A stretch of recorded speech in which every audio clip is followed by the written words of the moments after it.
بسم اللہ الرحمن الرحیم۔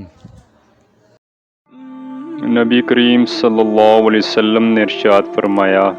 قیامت کے دن کسی آدمی کے قدم حساب کے موقع سے نہیں ہٹیں گے جب تک اس سے 5 چیزوں کا سوال نہ ہو چکے گا، اور ان 5 میں 2 یہ بھی ہیں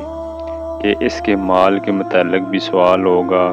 کہ کہاں سے کمایا، یعنی حلال پہ یا حرام سے، اور کہاں خرچ کیا۔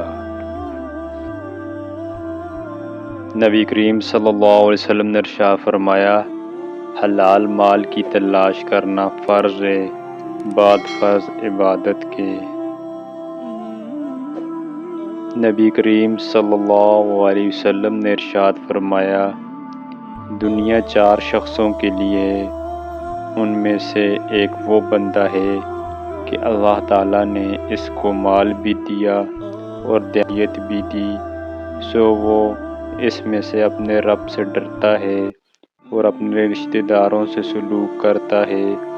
اور اس میں اللہ تعالیٰ کے لیے اس کے حقوق پر عمل کرتا ہے، یہ شخص سب سے افضل درجے میں ہے۔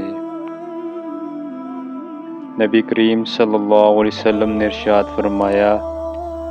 مال خوشنما خوش مزہ چیز ہے، جو شخص اس کو حق کے ساتھ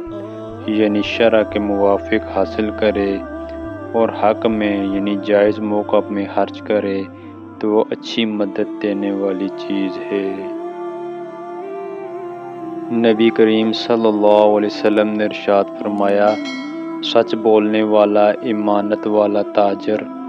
قیامت میں پیغمبروں اور ولیوں اور شہیدوں کے ساتھ ہوگا۔